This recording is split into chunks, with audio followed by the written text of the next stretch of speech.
Hello, we're in week 7 of FTE 217. My name is Matthew Maltby, and it is June 30th, 2024. It's going to be quick, down dirty, because it's getting very late on Sunday night, and today was my birthday, so I really wanted to spend more time with my family than actually doing homework, but I don't want to not turn in an assignment.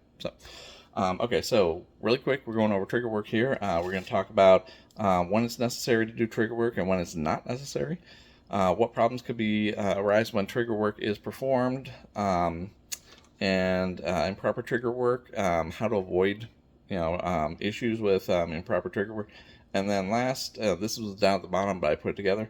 We're going to talk about what's the easiest or most difficult aspects to repair on an AR.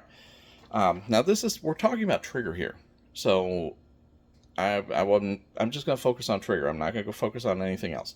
Then I'm going to inspect the AR, inspect the trigger area, see what to look for, and we're going to take a look and check with the safety and disconnector. All right. So first things first, when is necessary and when it's not.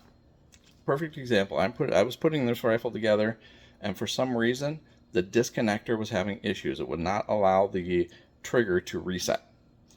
I had to push it forward to get it to reset. Now, that's gonna be an issue. Obviously, you want to go ahead and pull it apart, take a look. Now, diagnosing that, going through what I found on the internet, said that sometimes, especially with mil-spec triggers, there could be just a little bit of extra material left on the manufacturing process. They are mass produced.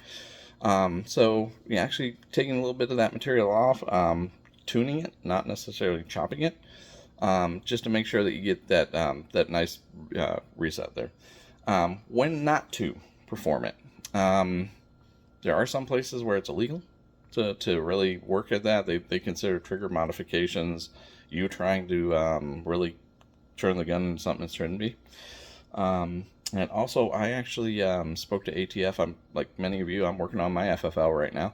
The inspector that I spoke to said that I was filed for a Type 7, and she said it'd probably be a good idea to do a Type 1, because when you're doing trigger work, barrel installs, things like that, ATF considers that to be, and this is coming from her, straight from the horse's mouth, considers that to be manufacturing. So, when it comes down to it, unless you're doing your own stuff, you want to do some trigger work or even install aftermarket triggers, they want you to have that Type 1.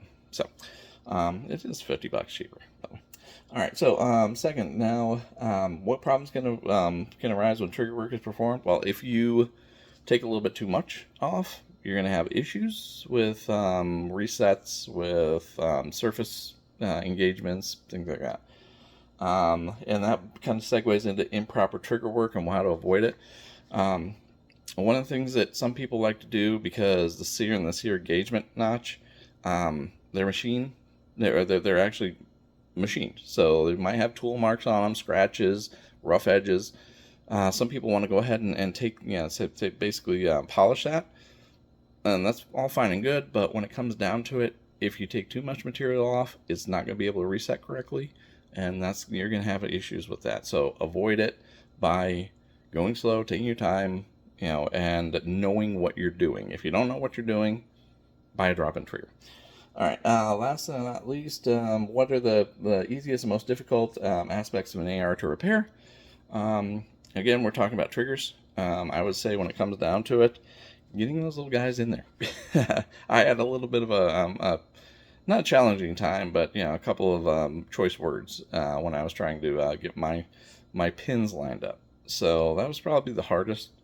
I'd say when it comes to the easiest, I would say the safety. Putting safety in is quick, easy, down and dirty. So, all right, so we're going to go ahead and take a look, and I'm going to show you what to actually look for here, and then we'll take a look at the disconnector and the safety and the disconnector. All right, so basically now I have installed drop-in trigger here. This is a CNC, and I can't remember what the model is, but it is a CNC trigger. So basically what I'm going to look for is I'm going to look for good tension, I'm going to look for a positive positive sear engagement, positive disconnector engagement, positive sear